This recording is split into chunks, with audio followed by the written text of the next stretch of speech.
In the quiet corner of a bustling café, where the aroma of freshly brewed tea mingled with the chatter of strangers, sat a man named Alex. He was 42, with salt and pepper hair that spoke of years etched by loss, and eyes that held the weight of unspoken sorrows. Alex stirred his chamomile tea slowly, staring into the steam as if it could whisper back the pieces of his shattered life. It had been 2 years since his wife, Emily, passed away in a car accident, leaving him to navigate the world as a single dad to their young son, Tommy. But Tommy wasn't here today. He was at school, and Alex was alone, sipping his tea, trying to piece together a semblance of normalcy. Little did he know, this ordinary afternoon was about to unravel into something extraordinary, a moment that would redefine family, love, and second chances. As Alex lifted the cup to his lips, the door burst open with a jingle, and in rushed 3 identical little girls, no older than 8, their pigtails bouncing like springs and their faces flushed with urgency. They scanned the room frantically before locking eyes on him. Without a word, they darted straight to his table, huddling close like conspirators in a spy novel. The tallest one, though they were all the same height, leaned in, her voice a hushed plea, "Pretend you're our dad right now. Please." Alex froze, tea halfway to his mouth, his heart pounding. What was this? A prank? A dream? But the fear in their wide blue eyes was real, and before he could respond, a stern woman entered the café, her gaze sweeping like a hawk searching for prey. The girls pressed against him, one slipping under the table, the others flanking his sides. "Just act normal," the second whispered, her small hand clutching his sleeve. Alex's mind raced. He wasn't one for drama, his life had enough already. But something in their desperation tugged at him, the same raw vulnerability he'd seen in Tommy's eyes after Emily's funeral. "Okay, girls," he said softly, forcing a smile as the woman approached. "Finish your cookies before they get cold." The woman paused, eyeing them suspiciously, then turned away with a huff, muttering about kids these days. As she left, the triplets exhaled in unison, collapsing into giggles mixed with tears. "Thank you, mister," the third one said, wiping her eyes. "You're a hero." Alex set down his tea, his solitude shattered. "What's going on? Where are your parents?" The girls exchanged glances, and the story tumbled out like a dam breaking. Their names were Lily, Rosie, and Daisy, triplets abandoned by their mother years ago, raised in a foster home by a couple more interested in the stipend than in love.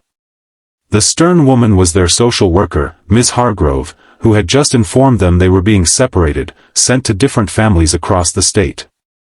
"We ran away from the meeting," Lily confessed. "We can't be apart. We're all we have." Rosie's lip quivered. "We saw you sitting alone, looking kind. We thought, maybe you could help." Daisy's eyes sparkled with hope. "Will you?" In that moment, Alex felt a surge of emotions he hadn't touched since Emily's death, protectiveness, fear, and a flicker of purpose. He called the authorities, not to turn them in, but to buy time. As they waited for the police, the girls chattered about their dreams. Lily wanted to be an artist, Rosie a scientist, Daisy a dancer. They reminded him so much of Tommy, with his endless curiosity and quiet resilience. When the officers arrived, Alex vouched for them, explaining the situation. Miss Hargrove returned, fuming, but the girls clung to him, begging not to be split. "They're just kids," Alex pleaded. "There has to be another way." That plea sparked the beginning of a whirlwind, a temporary guardianship while investigations unfolded. Little did Alex know, this impulsive act would pull him into a web of challenges that tested his very soul. Back home that evening, Tommy stared wide-eyed at the 3 girls invading their modest living room. "Who are they, Dad?" he asked, his 7-year-old voice laced with confusion. Alex knelt down. "They're friends who need our help, buddy. Just for a bit." But a bit stretched into days, then weeks. The foster system was a labyrinth of paperwork, hearings, and skepticism. Miss Hargrove painted Alex as an unfit guardian, a grieving widower barely holding it together. "You can't even manage your own son," she argued in court. Alex's heart ached at the truth in her words. Mornings were chaos, burnt toast, mismatched socks, and triplet tantrums over who got the last pancake. Tommy, once the center of Alex's world, felt sidelined, retreating into silence. "Why do they get all your time?" he whispered one night, tears streaming. The challenges mounted like storm clouds. Lily's nightmares woke the house. Rosie clashed with Tommy over toys, and Daisy withdrew, sketching pictures of a family that didn't exist. Alex juggled work as a graphic designer, school runs, and therapy sessions for the girls' trauma. Bills piled up, the house felt too small. Doubts crept in. Was he crazy for thinking he could do this? One rainy afternoon, as thunder rattled the windows, Alex found Tommy alone in his room, clutching Emily's photo. "Mom would know what to do," Tommy sobbed. Alex held him, his own tears falling. "I miss her too, son. Every day. But we're building something new here. A bigger family." That night, he gathered everyone for a family meeting. They shared stories, Alex about Emily's laughter, Tommy about his mom's bedtime tales, the girls about their fleeting memories of a mother who left. Vulnerability bridged the gaps, turning strangers into allies. Yet, resolution didn't come easy. A court date loomed, where separation seemed inevitable. Ms. Hargrove presented evidence of the girls' behavioral issues, citing fights at school and emotional outbursts. Alex's lawyer, a kind pro bono advocate named Sarah, fought back. "This man has given them stability," she argued. "Look at the progress." Indeed, under Alex's care, the triplets blossomed.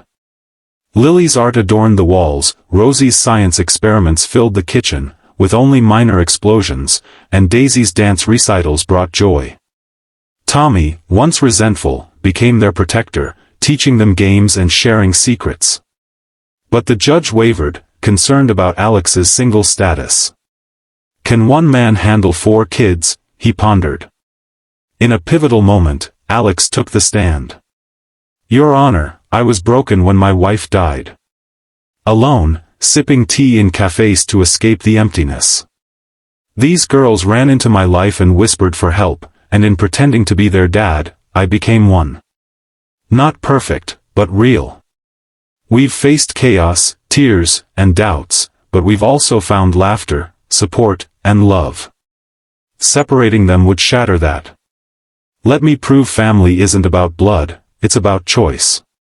The courtroom fell silent. Tommy stood up unexpectedly. "Please, sir. They're my sisters now." The triplets nodded, holding hands. Moved, the judge granted permanent guardianship, with conditions for ongoing support. Life transformed. The house buzzed with energy, movie nights, backyard picnics, and holiday traditions blending old and new.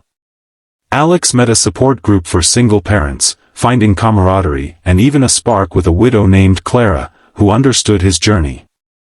Challenges lingered, teenage years loomed with triplet drama ×3, and Tommy's occasional jealousy required gentle navigation. But resolutions came through communication and compassion. One evening, years later, as the kids, now teens, prepared for a family vacation, Alex sipped tea on the porch, no longer alone. The girls, now confident young women, hugged him. "Thanks for pretending that day," Lily said. It became real. Reflecting on it all, Alex realized the inspiring truth: sometimes, the most broken hearts heal by opening to others. Loneliness isn't defeated by isolation but by bold acts of kindness. In a world that can feel cold and divided, choosing to step in, to pretend, to help, to love, creates unbreakable bonds. It's a reminder that family is forged in the fires of adversity, emerging stronger, brighter. And there you have it, folks, the heartwarming tale of how a simple cup of tea led to a lifetime of love. If this story touched your heart, hit that like button to spread the warmth, and subscribe for more emotional journeys that remind us of the power of connection. What's your take on unexpected family? Drop a comment below, we'd love to hear.